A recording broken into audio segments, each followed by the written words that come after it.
আসসালামু আলাইকুম।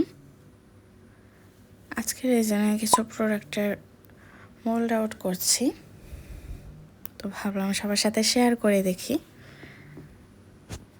আর এগুলো আমার কিছু অর্ডারের কাজ ছিল, আর সাথে কিছু আমি নিজেও এক্সট্রা কিছু তৈরি করার জন্য ব্রেসলেট, বিভিন্ন জুয়েলারি, ইয়াররিংস এগুলোতে অ্যাড করার জন্য আরও সাথে কিছু তৈরি করেছি।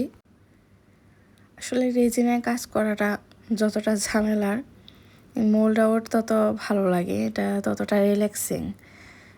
মোল্ড আউটিংয়ে কোনো অলসতা লাগে না। রেজিন, জিপসাম এগুলোতে খুব ভালো লাগে মোল্ড আউটে।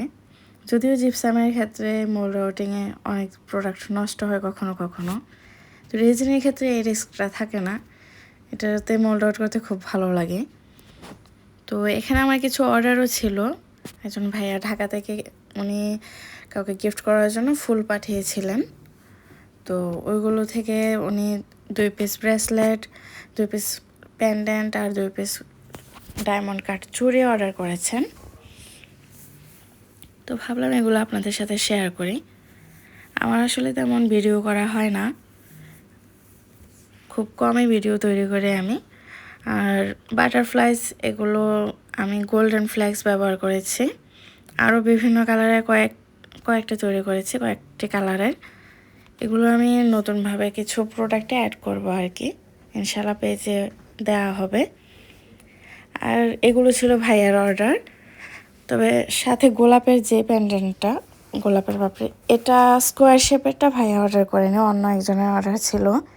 আর ব্রেসলেটগুলো আর লাভ শেপের পেন্ডেন্ট আর আরেকটা স্কোয়ার শেপের পেন্ডেন্ট, ওইগুলো ভাইয়া অর্ডার করেছিল।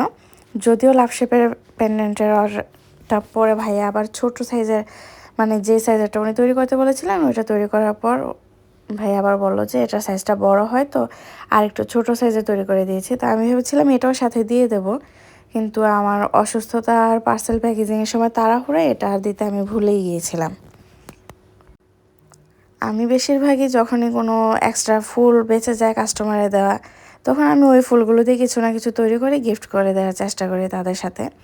আর এই পেন্ডেন্টটি ভাইয়ার অর্ডারের সাথে ছিল। আসলে সবগুলো একসাথে মোল্ড আউটিংয়ে তৈরির ভিডিও করতে গেলে অনেক লম্বা হয়ে যায় ভিডিও, এই কারণে আমি শর্টকাটে হাফ ভিডিও তৈরি করে দিচ্ছি আর কি।